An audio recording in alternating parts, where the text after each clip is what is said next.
ನಮಸ್ತೆ ಸ್ನೇಹಿತರೆ, ಮಾಘಪುರಾಣದ 22ನೇ ಅಧ್ಯಾಯ ಏಕಾದಶಿ ವ್ರತ ಮಹಿಮೆ. ಶೂದ್ರನು ತನ್ನ ಮನೆಗೆ ಹೋಗಿ ಅಲ್ಲಿ ತನ್ನ ಹೆಂಡತಿಯೊಡನೆ ಕುಳಿತು ಪತ್ರಪುಷ್ಪಾದಿಗಳಿಂದ ಶ್ರೀ ಹರಿಯ ಪೂಜೆ ಮಾಡತೊಡಗಿದನು. ಓಂ ನಮೋ ನಾರಾಯಣಾಯ ಎಂಬ ಅಷ್ಟಾಕ್ಷರಿ ಮಂತ್ರವನ್ನು ಭಕ್ತಿಯಿಂದ ಇಡೀ ರಾತ್ರಿ ಜಪಿಸಿದನು. ಅವನು ನಾರದರಿಂದ ಉಪದೇಶಿತನಾಗಿ ಭಕ್ತಿಯಿಂದ ಏಕಾದಶಿ ವ್ರತ ಕೈಗೊಂಡನು. ನಾರಾಯಣನು ಕೊಟ್ಟಿದ್ದ ಮಾತಿನಂತೆ ಪ್ರಾಂತಃಕಾಲ ಶೂದ್ರನ ಮುಂದೆ ಪ್ರತ್ಯಕ್ಷನಾದನು. ಅಖಿಲಾಂಡ ಕೋಟಿ ಬ್ರಹ್ಮಾಂಡ ನಾಯಕನು, ಶಂಖಚಕ್ರ ಗದಾಪಾಣಿಯು, ತುಳಸಿ ಮಾಲೆಯನ್ನು ಧರಿಸಿದವನು, ಪೀತಾಂಬರಧಾರಿಯು, ಮಹಾತೋ ಮಹಿಮನು ಆದ ಪರಮಾತ್ಮನು, ಸಾಮಾನ್ಯನು, ಕೇವಲ ಒಂದು ತೋಟದ ವಿಚಾರಕನು, ಹುಟ್ಟಿನಿಂದ ಶೂದ್ರನೂ ಆದ ತನ್ನ ಮನೆಗೆ ಶ್ರೀ ಹರಿಯು ಬಂದದ್ದನ್ನು ಕಂಡು ಶೂದ್ರನು ತಾನು ಪರಮ ಭಾಗ್ಯಶಾಲಿ ಎಂದು ಕೊಂಡನು. ಶ್ರೀಮನ್ನಾರಾಯಣನು, ಅಯ್ಯ ಭಕ್ತ, ನಿನ್ನ ಕೋರಿಕೆ ಏನು ಹೇಳು, ನಡೆಸಿಕೊಡುವೆ ಎಂದನು. ಶೂದ್ರನು ಶಾಸ್ತ್ರಾಂಗ ನಮಸ್ಕಾರ ಮಾಡಿ, ಪರಮಾತ್ಮ, ದೇವತೆಗಳು ತಮ್ಮ ಗಗನ ಸಂಚಾರ ಶಕ್ತಿಯನ್ನು ಕಳೆದುಕೊಂಡಿದ್ದಾರೆ. ಅನ್ನ ಆಹಾರಗಳಿಲ್ಲದೆ ಕೊರಗಿ ಸೊರಗಿದ್ದಾರೆ. ಅವರಿಗೆ ತಮ್ಮ ಲೋಕಕ್ಕೆ ಹಿಂದಿರುಗುವ ಶಕ್ತಿಯನ್ನು ದಯಪಾಲಿಸುವವನಾಗು.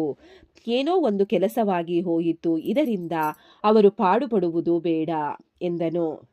ವಿಷ್ಣುವು ಪ್ರಸನ್ನನಾಗಿ, ನಿನಗಾಗಿ ಏನು ಕೇಳಿಕೊಳ್ಳದೆ ಪರೋಪಕಾರ ಬುದ್ಧಿಯನ್ನು ಪ್ರಕಟಿಸಿ ಧನ್ಯನಾದೆ. ನೀನು ಏಕಾದಶಿ ದಿನ ವ್ರತ ಕೈಗೊಂಡು ನನಗೆ ಪ್ರಿಯನಾದೆ. ನೀನು ದೇವಲೋಕದಲ್ಲಿರಬೇಕಾದ ಪಾರಿಜಾತ ವೃಕ್ಷವನ್ನು ದೇವೇಂದ್ರನಿಗೆ ಕೊಟ್ಟುಬಿಡು.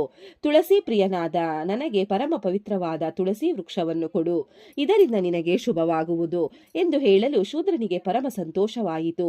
ಕೂಡಲೇ ತೋಟಕ್ಕೆ ಬಂದು ಇಂದ್ರಾದಿಗಳನ್ನು ಎಚ್ಚರಿಸಿ ಬೇರು ಸಹಿತವಾಗಿ ಪಾರಿಜಾತ ವೃಕ್ಷವನ್ನು ಕಿತ್ತು ಇಂದ್ರನಿಗೂ ತುಳಸಿ ವೃಕ್ಷವನ್ನು ಶ್ರೀಮನ್ನಾರಾಯಣನಿಗೂ ಕೊಟ್ಟು ಪುನೀತನಾದನು. ಬಳಿಕ ಇಂದ್ರಾದಿ ದೇವತೆಗಳು ಮಹಾವಿಷ್ಣುವಿಗೆ ನಮಸ್ಕರಿಸಿ ತಮ್ಮದು ಅಪರಾಧವಾಯಿತೆಂದು ಹೇಳಿ ಮನ್ನಿಸಲು ಕೋರಿದರು. ಶ್ರೀ ಹರಿಯು ಎಲ್ಲರಿಗೂ ಕ್ಷಮಿಸಿ, ದೇವೇಂದ್ರ, ಇನ್ನು ನೀನು ಪಾರಿಜಾತ ವೃಕ್ಷವನ್ನು ದೇವಲೋಕದಲ್ಲಿ ನೆಟ್ಟು ಬೆಳೆಸಬಹುದು. ಇದು ಸುರಲೋಕ ವೃಕ್ಷವೆಂದು ಹೆಸರಾಗುತ್ತದೆ ಎಂದು ಹೇಳಿದನು. ದೇವೇಂದ್ರನು ಶ್ರೀ ವಿಷ್ಣುವಿಗೆ ನಮಸ್ಕರಿಸಿ ಪಾರಿಜಾತ ವೃಕ್ಷದೊಡನೆ ಪರಿವಾರ ಸಮೇತ ದೇವಲೋಕಕ್ಕೆ ತೆರಳಿದನು. ಬಳಿಕ ವಿಷ್ಣುವು ಶೂದ್ರನಿಗೆ, ಭಕ್ತ, ನೀನು ಆಷಾಢ ಶುಕ್ಲ ಏಕಾದಶಿಯ ಪವಿತ್ರ ದಿನದಂದು ಏಕಾದಶಿ ವ್ರತವನ್ನಾಚರಿಸಿದೆ. ಇದು ಮಾನವರಿಗೆ ಶ್ರೇಯಸ್ಕರವೂ ಪುಣ್ಯಕರವೂ ನನಗೆ ಪ್ರೀತಿಪರವೂ ಆದ ವ್ರತವಾಗಿದೆ. ಇದು ಪಾಪಗಳನ್ನು ನಾಶ ಮಾಡುವ ವ್ರತ. ಏಕಾದಶಿಯ ದಿನ ಮಾನವರು ಉಪವಾಸ ಮಾಡಬೇಕು. ಉಪವಾಸವೆಂದರೆ ಅನ್ನ ಆಹಾರಗಳನ್ನು ತೊರೆದು ಇರುವುದಷ್ಟೇ ಅಲ್ಲ, ದೇವರ ಪೂಜೆ ಮಾಡುತ್ತಾ ಎಂದರೆ ನನ್ನ ಹತ್ತಿರ ವಾಸ ಮಾಡುತ್ತಾ ಇರಬೇಕು. ಅಂಥವರು ನನಗೆ ಪರಮ ಪ್ರಿಯರಾಗುತ್ತಾರೆ. ಈ ದಿನ ಜಾಗರಣೆ ಮಾಡಿ ಯಾರು ನಿರ್ಮಲ ಭಕ್ತಿಯಿಂದ ನನ್ನನ್ನು ಪೂಜಿಸುವರೋ ಅವರು ವೈಕುಂಠವನ್ನು ಸೇರುತ್ತಾರೆ. ಈ ವ್ರತವು 1000 ಅಶ್ವಮೇಧ ಯಾಗಗಳನ್ನು ಮಾಡಿದ ಫಲವನ್ನು ಕೊಡಬಲ್ಲದು. ಹಿಂದೆ ರುಕ್ಮಾಂಗದನು ಏಕಾದಶಿ ವ್ರತವನ್ನು ಕೈಗೊಂಡು ಸಿದ್ಧಿ ಹೊಂದಿದ್ದನು. ಹರಿದಾಸರು ಈ ವ್ರತವನ್ನು ಶ್ರದ್ಧಾಭಕ್ತಿಗಳಿಂದ ಆಚರಿಸುವರು. ಏಕಾದಶಿಯ ದಿನ ಉಪವಾಸ ಮಾಡದೆ ಯಾರು ಭೋಜನ ಮಾಡುವರೋ ಅವರ ಘೋರ ಪಾಪವನ್ನು ಮಾಡಿದವರಿಗೆ ಸಮವಾಗುವರು. ಏಕಾದಶಿ ಇಂದಿನ ದಿನವಾದ ದಶಮಿ ದಿನ ಒಂದು ಹೊತ್ತು ಮಾತ್ರ ಭೋಜನ ಮಾಡಬೇಕು. ರಾತ್ರಿ ಭೋಜನ ನಿಷಿದ್ಧ.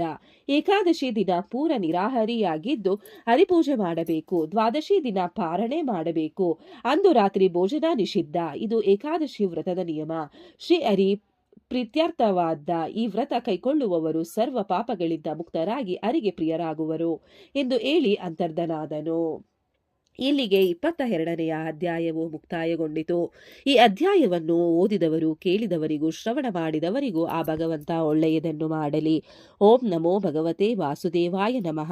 ಓಂ ನಮಃ ಶಿವಾಯ. ಧನ್ಯವಾದಗಳು ಸ್ನೇಹಿತರೆ.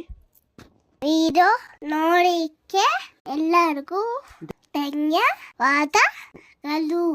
ನಿಮಗೆ ಈ ವಿಡಿಯೋ ಇಷ್ಟ ಆಗಿದ್ರೆ ಪ್ಲೀಸ್ ಒಂದು ಲೈಕ್ ಮಾಡಿ. ನೆಕ್ಸ್ಟ್ ಇನ್ನು ಜಾಸ್ತಿ ವಿಡಿಯೋ ಹಾಕ್ತೀವಿ. ಹಾಗೆ ನಿಮ್ಮ ಫ್ರೆಂಡ್ಸ್ಗೆ ಶೇರ್ ಮಾಡಿ ಮತ್ತೆ ಸಬ್ಸ್ಕ್ರೈಬ್ ಮಾಡಿ. Thank you very much.